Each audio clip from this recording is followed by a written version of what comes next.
Ladies and gentlemen, welcome to a new episode of the No ID Podcast. This is the Black Hollywood edition. This is our mid-season finale, episode 5, season 2. I have the one and only. Hi, it's Temieka. All right, Temieka, how are you? I'm good, and you? I'm doing well. Temieka is a great friend of mine. It's a confidant. She knows a lot about me. But today we're gonna dig into Black Hollywood and the stereotypes that we portrayed in the entertainment industry. What are your takes? I mean, where do we start? Do we start with Black as fuck? Do we start with Black-ish? Do we start with issues like self-hate, Doja Cat? I mean, there's so many different examples. There are. I didn't see Black as fuck. I stopped after one episode. I didn't like it. So, okay. Black-ish, I loved, and then I saw they split Dre and Rainbow up, and then they brought them back together. I had a problem with Black-ish. I mean, I thought it was a great show. Father's successful in the marketing business. The mom was a doctor. He had 4 kids, the girl, the boy, and a set of twins. And then of course they had another baby, Devontae. And then it just started getting dark.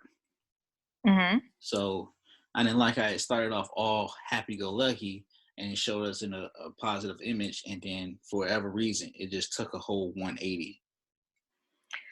So from what I've gathered, Black-ish essentially is the life of the creator, Kenya, which also Black as Fuck is about his life as well. And there's some parallels between the two different shows, which is really interesting. And his inspiration is his own family. So the character Rainbow is literally named after his soon-to-be ex-wife, Rainbow. And I believe during the time that they were going through their divorce, that may have been his creativity, his outlet at that time. In the TV show, fortunately, they were able to work on their marriage and stay together. Unfortunately, in his real life, they're not together anymore. I love Black-ish, and I love Black as Fuck. I think they're two different things, and you have to look at them as two different entities, but they do have similarities. As far as the stereotypes, I love the fact that they bring out Black issues to a white audience, and it's hilarious. I absolutely love Dion Cole. I think he's the funniest character on the show. Yes. And then I've watched the spinoffs. I've watched Grown as Fuck, and I've also watched Midseason. And I like the way that they, like I said, bring issues from real life to people who may have not experienced that. So I don't know if you watched Mix-ish, but there was an episode of, them renting a house in a predominantly white neighborhood, and another Black couple moves in, and the grandfather who owns the home was like, oh, I got to put this house up for sale because Black people are moving in. And so that's a real portrayal of like what white people think of Black people. So I like the fact that they bring that to white America on TV. That's true. I can say from experience, working in the industry that I do work in, you do experience a lot of racism from white folks, a lot of prejudice, prejudgments.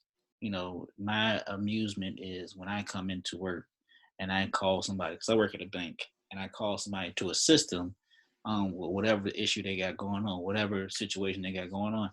They are shocked that a Black man actually walks out of that office. And they're actually shocked that a Black man is actually assisting them with their financial needs. I had one situation where I actually was telling this guy about different certificates, and I knew exactly what a certificate was. I knew I could calculate the interest. I could do anything on it. And for whatever reason, he did not believe me. So he asked to speak to the manager, who is white. The white manager comes in, says the same thing that I say, and he takes her word for it. It's been one real crazy situation where I actually was in a training when I first started with this company, and Mm-hmm. the person that was training, of course, was white. It was an older white couple that came in. I was sitting in the back, trying to observe, and the white couple asked the guy that was training me to actually leave, asked for me to leave Wow. because they didn't know that I worked there. They said they didn't see a name tag. Well, case in point, we don't have a visible name tag on our shirt that says, "Hi, my name is Jerome. Hi, my name is Temieka," or whatever. I've been working Mm-hmm. with language. We don't have that. All we have is a little badge that gets us in and out the door. So for them to say that, that was actually pretty. I don't know. It was pretty. It wasn't shocking, but it was just. It really irritated me a little bit. So we get that a lot. But the back onto the Black Hollywood stuff, I don't watch Grownish. I never watched Mixers. I came up in the era of Cosby Show, My Wife and Kids, Royal Family, Moesha, the Parkers, and even take a little bit further back, South Central. I don't know if you remember that with Lorenz Tate. You old. So, we're on like a year apart. But. Yeah. No, I what I do love about the 90s shows was that, it showed the positivity in Black families. But what I like about Mixed-ish is that it portrays a group of Black people who do have to interact with white people. And I see my life. I grew up in Chesapeake. I grew up in Western Branch. Most of my friends are white. And so when I watch Blackish, when I watch, Black as Fuck, I laugh at these certain things that are going on because this is my life. Where I'm like, oh my God, like I remember when the white girl tried to touch my hair. Like those are things that I definitely remember. Where certain shows, I didn't have that same experience because I didn't grow up in the 90s with a predominantly Black group. But I definitely appreciated those shows because it definitely showed Black people in different lights, which I wish we had more of during our teenage years, which we're getting back to now with like Insecure and all the other shows that are coming out. That's true. Because I get tired of us getting put into the negative stereotype. Um, to step into another realm, I don't know if anybody's ever seen the show All American on Netflix or CW 27. I'm gonna just let you know, I absolutely hated that show. I watched What? it. Yep. I loved it. I hated it. Why? Okay. Nothing positive is really gonna come out of this show. It was in South Central LA. Okay. You got the teenager, he's a football player, right? All-star football player, state champion, takes the school state champion in Compton, California. Mm-hmm. Okay. Single mother, raised by a single mother, has a younger brother. Has a friend named Snoop. I think that's her name, Snoop or whatever. He gets involved to the gang life later on down to the season. Not necessarily, but okay. Not necessarily, but she infiltrated to take down. I forgot the guy's name. See, that's how much I really like it. The dude that looked like Tupac. Mm-hmm. The dude that played Tupac. Mm-hmm. Spencer moves in with the football coach, Tay Diggs. Tay Diggs discovers him. Tay Diggs, of course, married to a white woman, has some mixed children, live in the suburbs. Mm-hmm. They play football. He's dealing with the change of environment of going from underprivileged school to an actually privileged school, private school at that. Was it a private school? No, it was just a public school. Just a public school. And it was a whole shock to his system. And then it was just so many tales and spins of it. I just wish they just portrayed it a little bit differently. Because I know towards the end of the second season, of course, Spencer gets shot trying to rescue the girl because they was trying to shoot for him. It was just too much. I feel like nothing positive was shown in a Black light on that. I don't think so. So I've watched the show from beginning to now or whatever, and I really loved the show. I think that it showed a somewhat realistic life where you have a single mom who wasn't strung out on drugs, who had class, She was in school, but based off of her situation and her former husband's choice of leaving, she's now a single mother. You seeing her make the right decision for her child, wanting him to get a better education, having him sent to a school. At least she was able to send him to a school with somebody that she trusts. You have the daughter of the record producer who was dealing with mental health issues. You watched her, develop into a stronger person. You have Olivia, who was Taye Diggs' daughter, who once had a drug and alcohol issue. Then you have his son who thought that he got this girl pregnant. It's a lot of real life things. And I like the fact that it isn't always shit's just going to be perfect. And so, unfortunately, we're not at the end where we don't know how it's going to end out. But you have the kid who came from like Germany who ended up getting a football scholarship. So it's a lot of like realistic things that I do like about it. And it's once again relatable to me because I remember there was one point in time that after I moved out of my parents' house, my brother's friends moved in with my family to play football and go to school in Weston Branch because his mom, I don't know what her situation was, but he lived with my parents. And so to me, that's a relatable content where it's like, yo, you got to do what you got to do. I want my kids to go to this school. I want them to have, this type of life. So I'm going to leave it with a trusted person. And so that's kind of like Spencer's situation with him moving to Beverly Hills. But I think everything's going to work out fine. Obviously, he's Brazilian. He's strong. He's getting back into football. He's going to get his, scholarship and everything's going to be great. You can cuss on this podcast. I don't mind cussing. I cuss. So, yeah. You can cuss up here. Okay, thank you. Appreciate it. For people that don't know, because we're just spinning off here. No pre-production, by the way.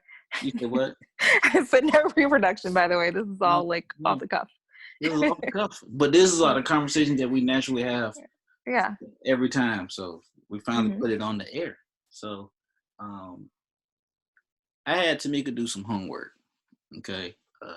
And I told her I needed her to watch My Name is Dolomite and Uncorked, which are on Netflix. My Name is Dolomite shows the story of Rudy Ray Moore, portrayed by Eddie Murphy, and it shows his rise and where he came from. And it came out December of 2019. And Court, I believe, came out a couple of months ago during this quarantine. And I've seen both, and I love both, especially My Name is Dolomite. That showed me a different thing as far as the hustle of being an entertainer, and especially in life situations where you have to keep reinventing yourself and not give up after you fail. What was your take on that movie?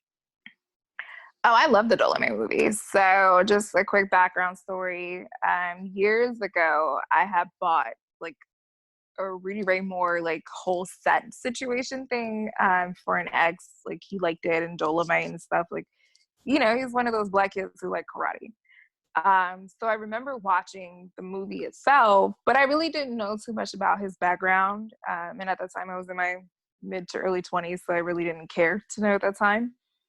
And so watching the Netflix movie and just hearing his whole story of how he started off as basically like an R&B singer, then, he became a comedian, and now he's an actor. And it's really good to watch somebody progress and innovate themselves. And it's okay for you to be a jack of all trades. You don't have to stick with one thing, and you also don't have to let people put you in one box.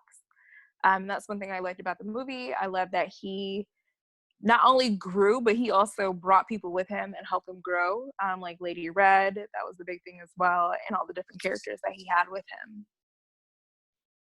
What do you think? I loved it. It was just about changing himself. You notice in the beginning, of course, R&B singer, it failed. The CDs was cute, and not CDs. The vinyls. The vinyls were at his aunt's house, and he actually asked his aunt for the money to actually start getting into the comedy. He developed a whole niche. He started putting people on. From there, when he went and did perform, he's supposed to be the opening act, and he was supposed to be an opening act, and he was an opening act, and he actually changed up from being actually a joke teller to, in my opinion, one of the founders of rap.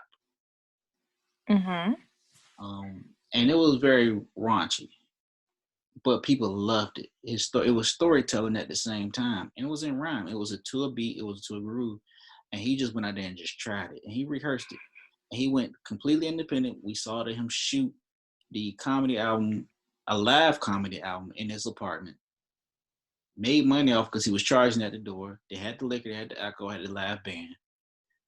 From there, he took his vinyls. I don't want to say CDs. Took his vinyls, started going old school, selling stuff out the back of his trunk.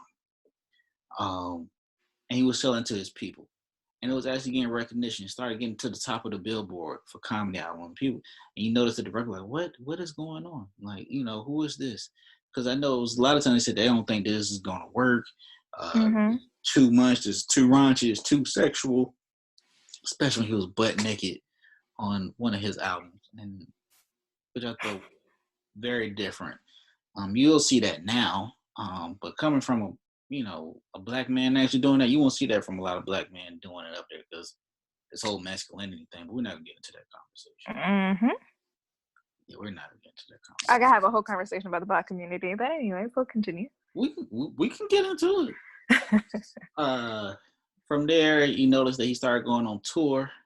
Mm-hmm. He was on tour. I forgot the lady's name, but he put her on after he started throwing right hook. He actually saw something in her, put her on. She was able to branch out, and he got the idea on Christmas Day. They went to go watch the movie. He said, "I want to put this onto film. I'm tired of doing the albums. I want to do film. I want to be able to get my face onto the movie screens." Pitches to the label. They didn't like it. He says, "Well, hell, I'm gonna go against what they're telling me. I'm gonna go all in and bet on myself, and from there, I'm gonna go ahead and do it myself. Go independent, borrow off of the royalties of my money that I made from the comedy albums." And he went all in, and he went to and found a lot of people that couldn't get jobs, black people that couldn't get jobs from I think it was an art center. They started writing, and he was going all in. He was in the movie. He was talking about, "I want to have kung fu. I want to have this. I want to have that. I want to have that." And the writer was like, "No, that's too much.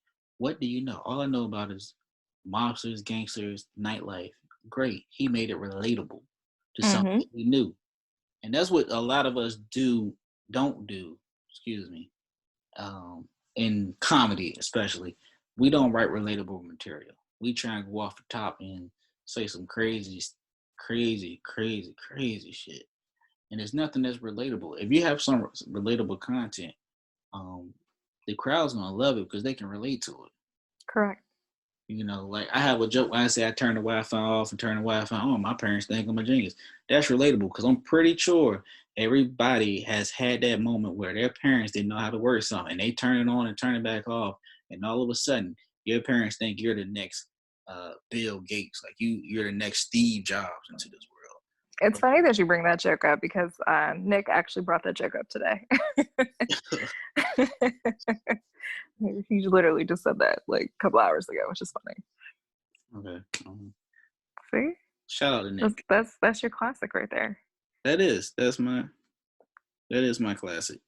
But I loved the movie, and I thought it was very inspirational. It actually made me want to go a little bit harder into anything that I'm doing, not just comedy and this podcast and acting and writing. It just made me want to go harder in life in general because, people are always going to tell you no, but you have to go out there and try it for yourself and bet on yourself because the only person that's going to actually go all in for you is yourself.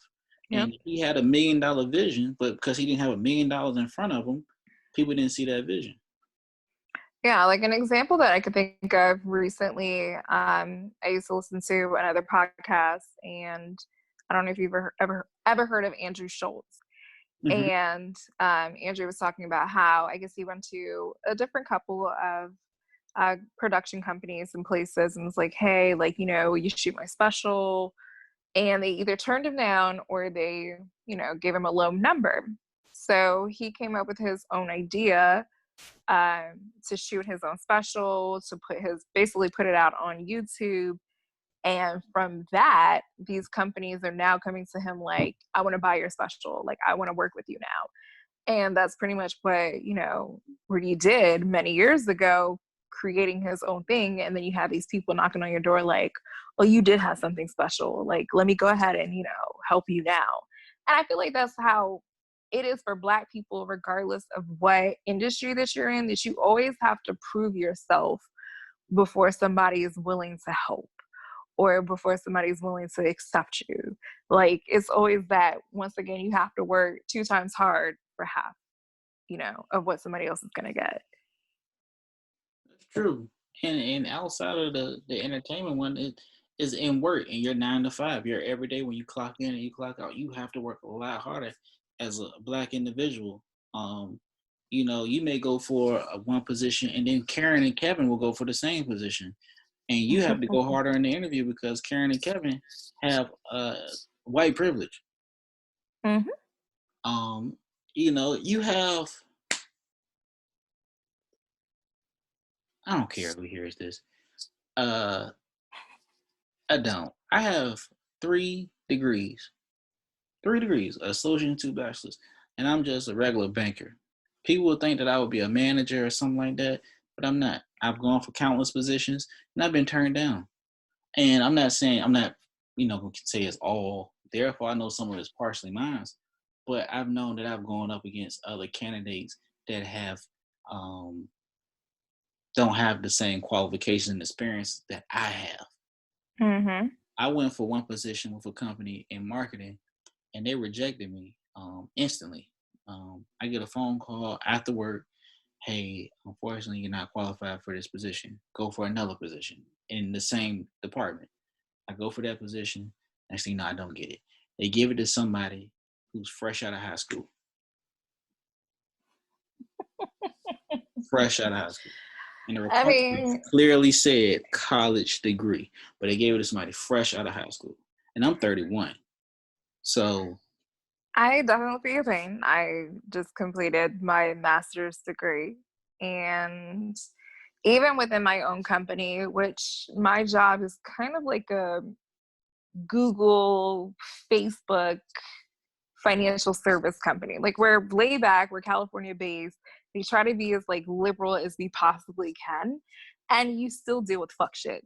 So like there is essentially like an accounting department that we have, and I was interested in it, and I noticed that my experience was completely different than my white counterparts' experience, and I was busting my ass doing this internship and in school for my master's. I didn't get the job, but my colleague, who is white, she got it. She doesn't work as hard as I do, and it was basically a slap in the face. So yeah, I definitely relate to Dolomite, where it's like you've gotta work hard. Like, now, even though I've had my master's degree and I'm gaining experience, I'm also trying to get a certification. Like, I'm doing more just to compete with somebody who probably just has a bachelor's degree because they're white and they get that opportunity. And I have to have everything else to be perfect and be a non-threatening Black person at that too, in order for me to get an opportunity. And it's honestly, a lot of people fear us. And we can go into the Black myth, but some Black people fear us as well too. And going back to where I work at now, either I get one of the two from working with people of the same color as me that look just like me. Either I get, man, I'm so proud of you. I'm seeing a lot of Black people working at the bank. Y'all really doing something for us. It makes you want to stay with us. Or I get, it's not my fault that I made my account go negative. Hook me up, hook a brother up. They get that crabs in the barrel mentality. And I'm like, well, I didn't tell you to go swipe for $300 on Amazon or whatever. I didn't tell you to do that. You knew you didn't have the money in there, and now you're looking at me because life is messed up.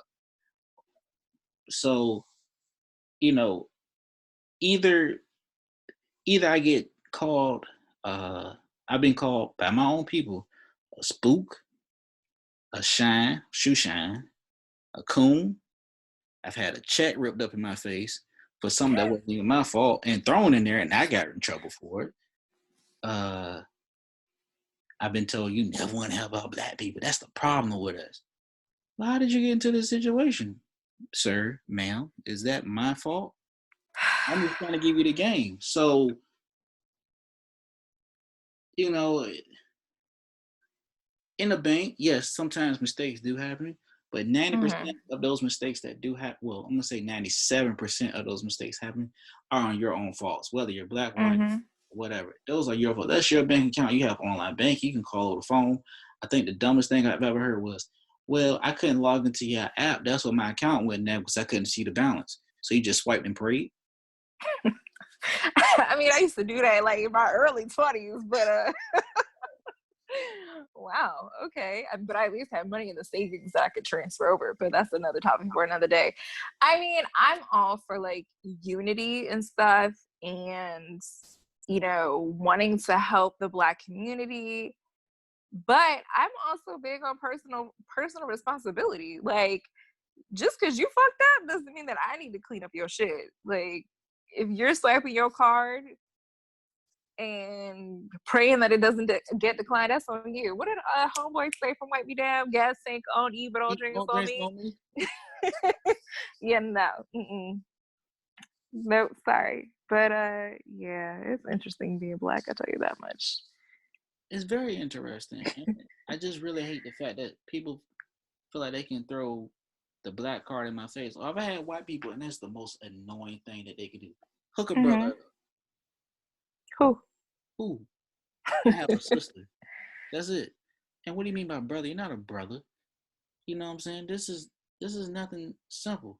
You know, and especially now in this quarantine, now that the lobbies are open and stuff, you know, I've been in situations where I've literally wanted to square up with somebody on account. I said previous jobs, any job. And I'm like, yo, what is the problem? You know, if credit is not hard to mess up, but it's hard to fix.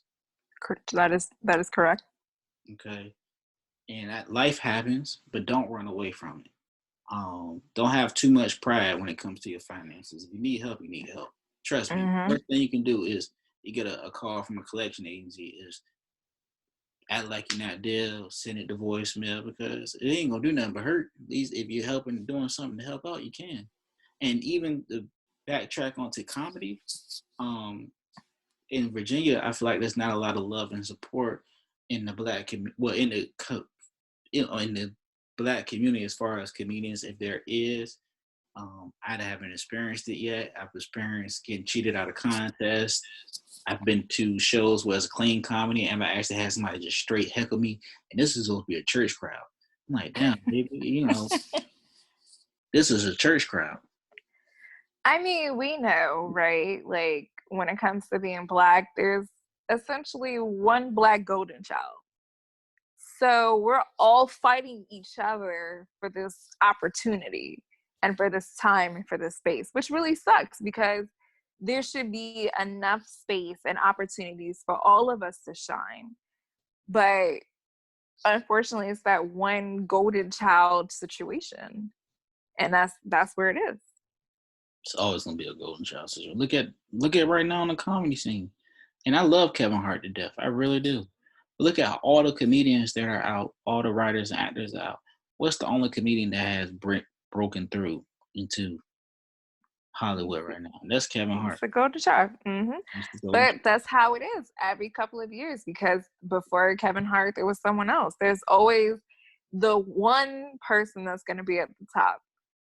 But there's going to be a million other like white people. I mean, there was a time where I'm trying to think of like, what was that one white guy that everybody loved? Dan Cook.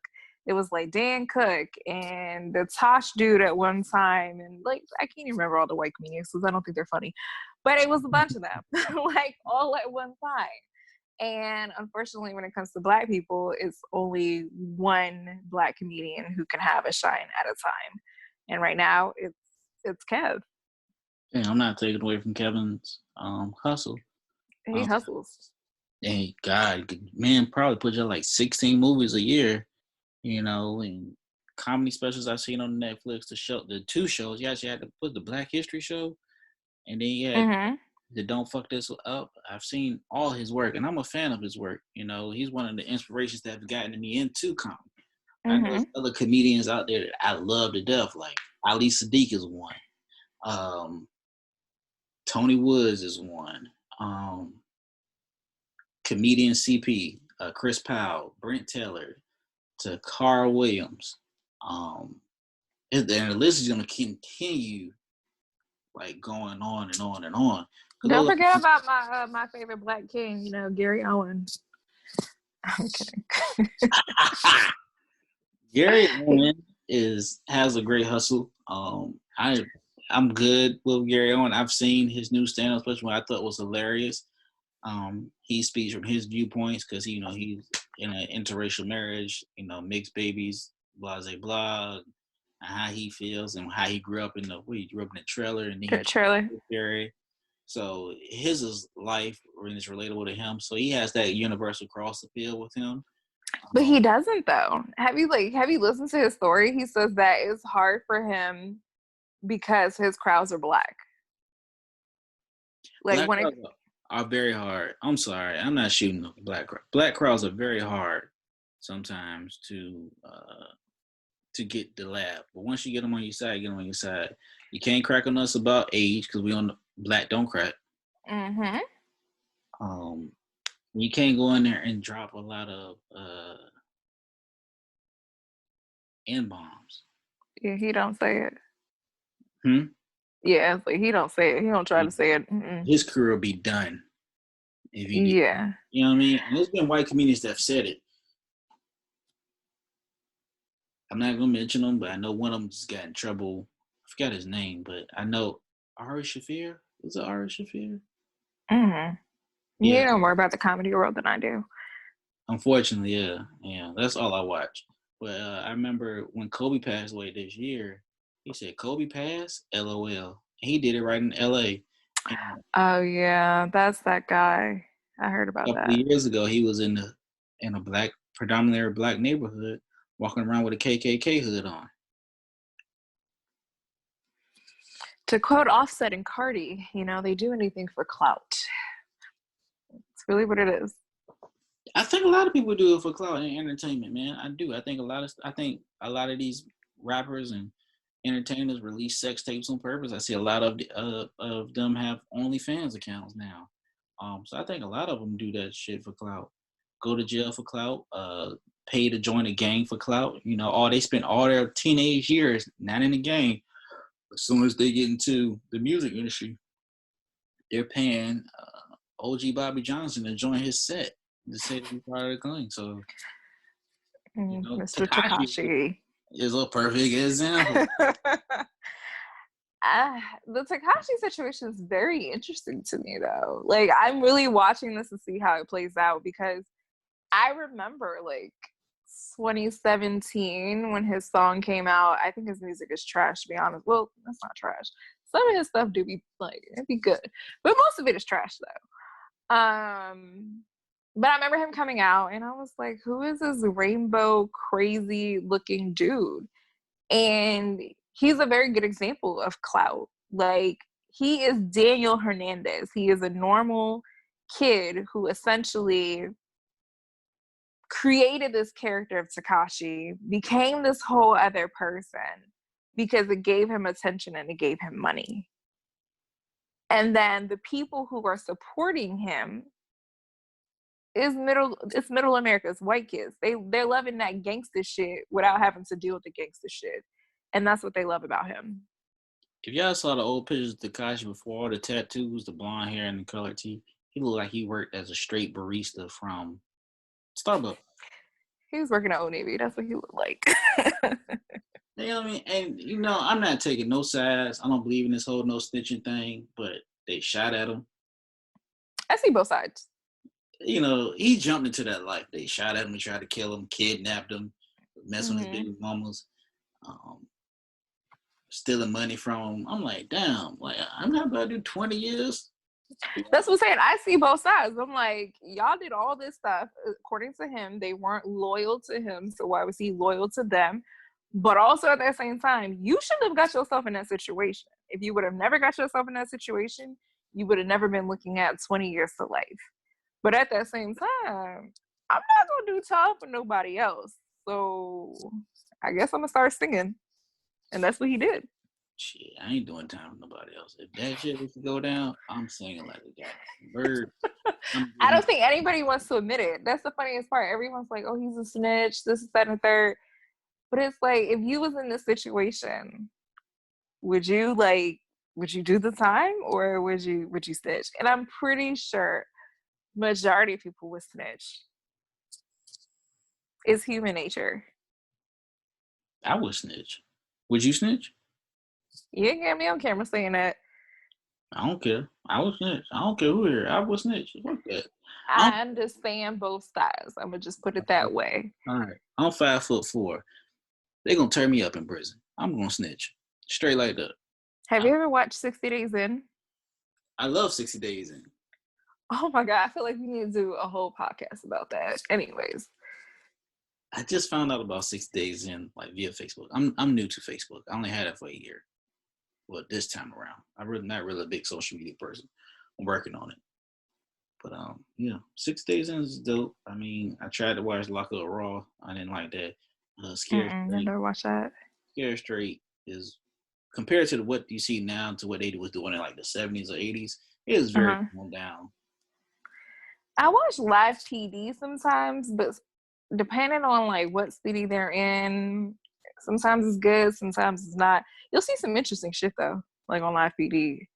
Have you ever watched that? Mm-mm. Do you know what it is? Mm-hmm. Oh man, that shit is hilarious. But I like Cops. I watch Cops. Cops is funny as shit. I'm like, if they ask, they like, can I search your vehicle? Say no. Say no, people. They have to have reason of suspicion or probable cause. And these people be like, yeah, go ahead. You can search my car. Mm-mm. Yeah, that's just how it is. I don't know. I'm good. And I really don't like, I hate the first 48. I don't watch that. That shit is so depressing. It's always some young kid, a black kid up there that killed somebody. Wasn't it usually in like Tennessee? I think they said or something like that. It's like a specific city. Or New Orleans. It's just depressing. It really is. That shit is dumb. It's about murder. It's about murders. Like, I know, but what I'm saying is like you got.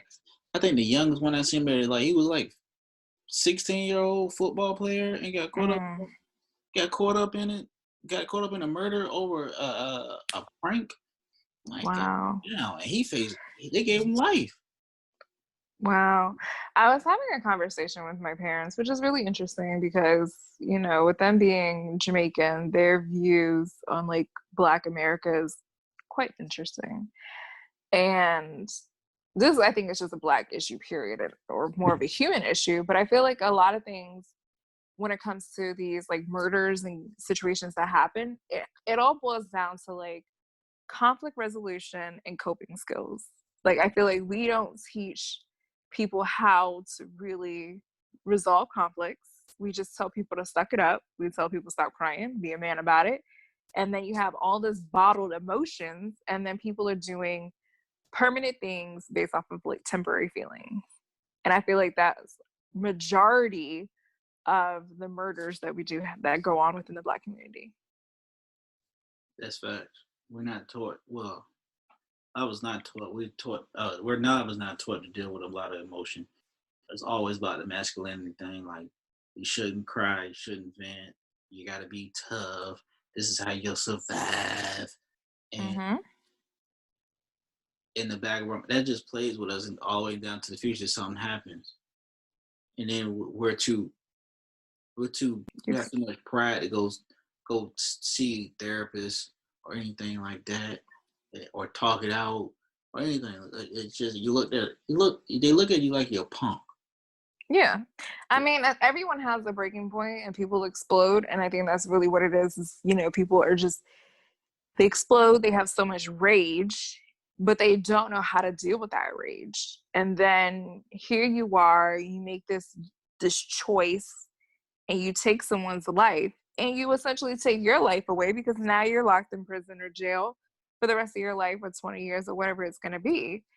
But all of that could have been avoided if we would have known how to resolve conflict, walk away, talk about it, whatever techniques people need to do should, you know, people should do. But unfortunately, you see so many people that are murdered um, just because of temporary feelings. Like I remember my first time knowing someone being murdered. I was in 12th grade, and it was around.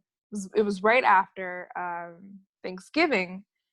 One of my friends was murdered a few days before his birthday because it was going towards like Thanksgiving break because he was trying to talk to some girl and her boyfriend showed up or whatever the situation was and murdered him.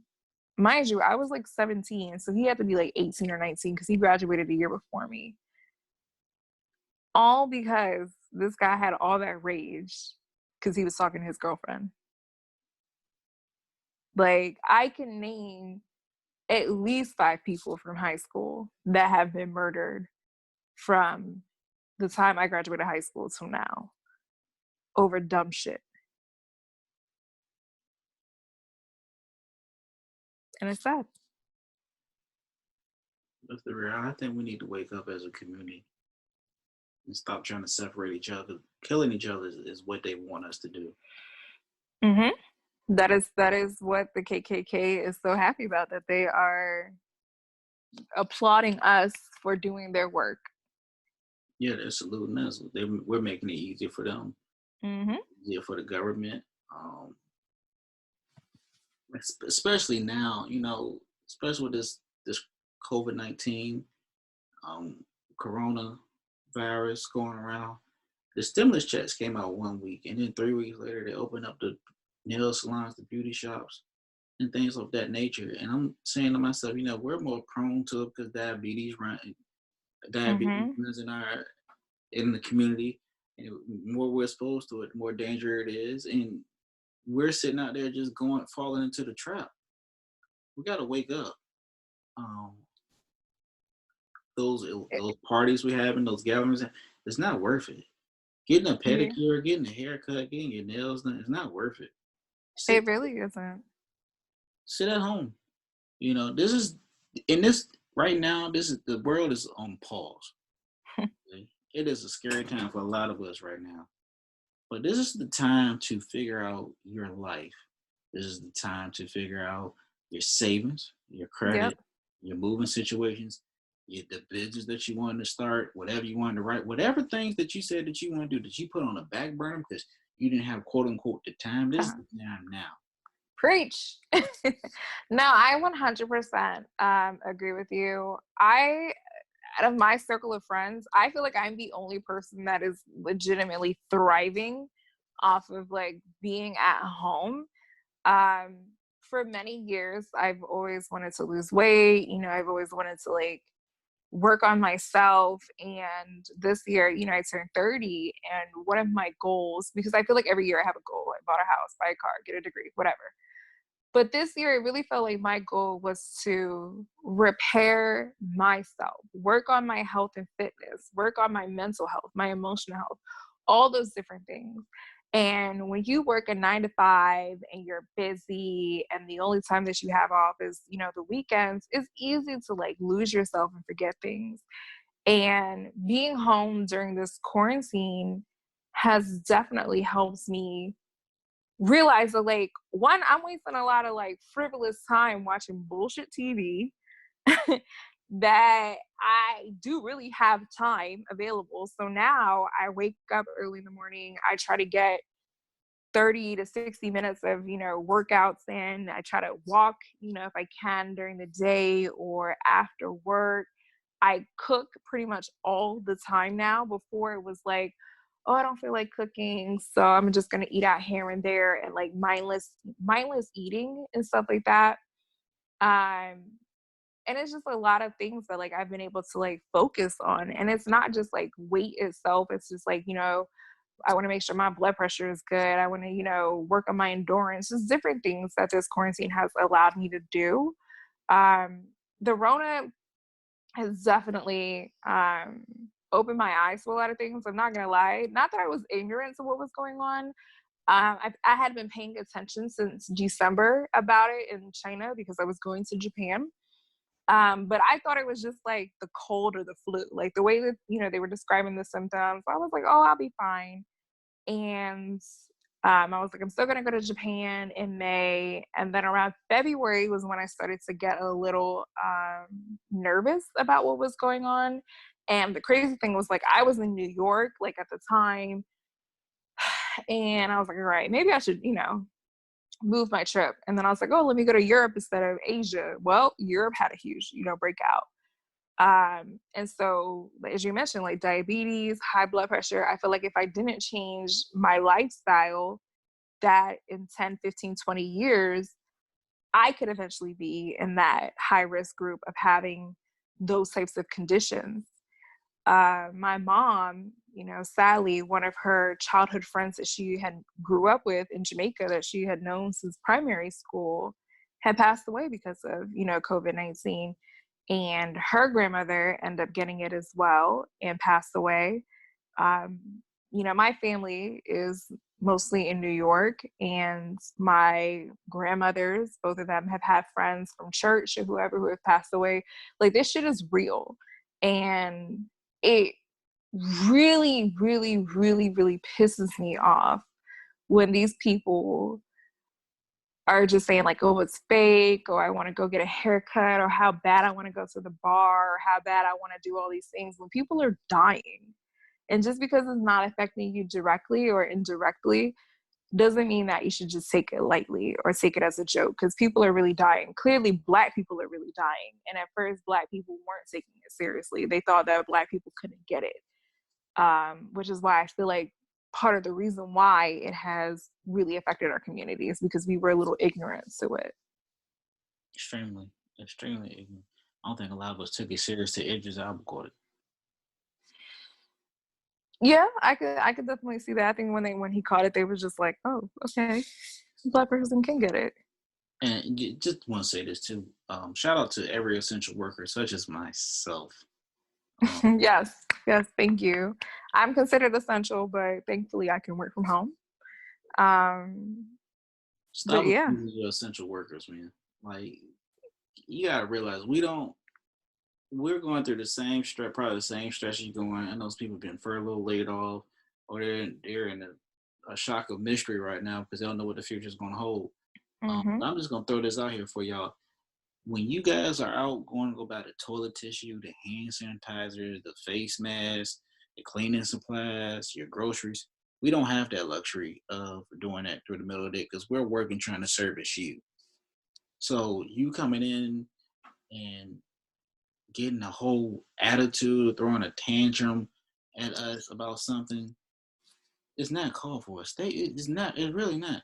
And like I told you, I work at a bank. Why the hell are you withdrawing all this goddamn money? Where are you going with all this money? Maybe they got a bunker in like the middle of the Great Plains or something. They, You're you know, not. doomsday. You're not federally insured for cash. So you withdrawing tens of thousands of dollars out of your account, it's not doing anything. People are overhearing you do this. And you know, I'm not wishing this upon it, but I saw in Florida a lady withdrew $10,000 from her business account. And then she was on her way home. She parks the car, get out, and somebody followed her, snatches the bag of cash, drives off. Shit. What sense does this make? What sense does it make for you to go into a grocery store, a FedEx, a UPS, and snapping off on them about your delivery of your package? The hell is wrong with you? Trust me, I deal with that at work. So I deal with client servicing, essentially mutual funds and investments. But I work now more with like 529 college accounts and stuff. And these people be like, oh, I haven't received my check. Ma'am, sir, you know it's the whole like pandemic, right? And the postal service is running a little slower than it normally does. Be patient. Like that's all we can do. We can just be patient because there's nothing that we can do. You know, unfortunately, we just have to wait for this to pass. Who knows when this will pass? But this is going to be our new normal. And people are just dicks. They're dicks for no reason. And they're entitled and a bunch of Karens. That's another topic for another day. That sure is. Because I'm, you know what? This Rona is the kryptonite to white privilege. Is it though? Not really. I'll take that. White privilege wasn't be around. I seen people protesting to leave the house. Okay, you catch that shit if you want to. And they're comparing it to slavery. Did you see that one? Oh, well, yes, they're comparing it to slavery. They're comparing it to, it's so funny. They say my body, my choice, but yet they are pro-life. It's really interesting, but not, I mean, it's interesting, but not surprising how people have been reacting to it because they've never had to deal with any type of oppression. I mean, even though this is not oppression, but they've never had to deal with not getting their way. And so when you have an idiot in the White House that these people are listening to, this is how they act. I don't know if you remember Jim Jones, not the rapper, but the co-leader? Yeah. When he told everybody to drink the juice, that's the same shit that was going on with that bleach. People are like hanging on to his word for what? And the crazy thing about it is black people too, but it's a lot of trash that's listening to this whole idea that Trump is going to save us. Trump is not going to save you. I don't know if you saw it. Over 100,000 people have passed away from this coronavirus, and he's out there golfing. He's out there what? Golfing. Oh, yeah. Imagine if, let me tell you, if Obama slept with a porn star, cheated on his taxes, filed bankruptcy, had different baby mamas, and grabbed a woman by her privates. I thought you can cuss. Grabbed a woman by her pussy. That was a challenge. There you go. You would have pitchforks. Mm-hmm. So if you keep believing this, man, I mean, you gotta be a damn fool to vote for this motherfucker after this shit, with this shit going on. You gotta be a mother. You gotta be a dumbass just to go vote for this stupid ass at this time. And I bet money there's people right now that's gonna vote for him. There's people that I've seen out here in the public that's wearing the face masks and the gloves, but have on the mega hats, the Trump for president hat. I haven't seen those in a minute. Wow. Yeah, man. Like he is definitely a cult leader, and his followers they're loyal, and that's the scary part about this election is that his followers are very loyal, where people who are non-Trump supporters are fickle. A lot of people aren't a fan of Sleepy Joe and they don't like Joe Biden, and they're going to sit out just like they did back in 2016. But Trump supporters are going to still follow him, and he's going to end up, getting the election again. Sadly, I don't want that to happen, but that is what's going to happen if we don't, vote. I can understand someone being a Trump a Trump voter in 2016, but I cannot understand someone who is still a Trump supporter in 2020. 2016, you could be like, I voted because I'm a Republican, or I voted because I wanted something new. But 2020, he's definitely proved that he's the asshole that we said that he was. And he's not the best candidate. Like, there were so many things that could have been prevented if he was not the president, or if he would have handled things better. And here we are. That's true. So On that notion, while I wrap this up, I'm going to say thank you, Temieka, Yeah, it's for me. joining the podcast. Um, this podcast is available everywhere. This is the Black Hollywood Quarantine Edition. It's just black shit. Like we just talked about whatever. Okay, well, it is black shit. But that should be the name of like No ID Black Shit Edition. You know what I Yeah, mean? there you go. You can follow me on all social media platforms at Comedian Rome, Rome. You follow me, I follow back. You can follow the podcast IG page at No ID Podcast. Um, all right, and you can. That So I'm a low key person, but you know, if you try to follow me and I feel your vibes through social media, then I might follow back. But all my socials are it's me, Pinky. So yeah, it's me, Pinky. Yay! I gave my identity. Why do you look so surprised? because I didn't know you were. Oh, I mean, my thing is private, so I can ignore it if I don't feel it. Do you follow my podcast, ID? Huh? Huh? Huh? Exactly. I do. I support everything you do. I support everything you do. That's facts. We're yeah, that's facts. Word. All right. So we're gonna sign off.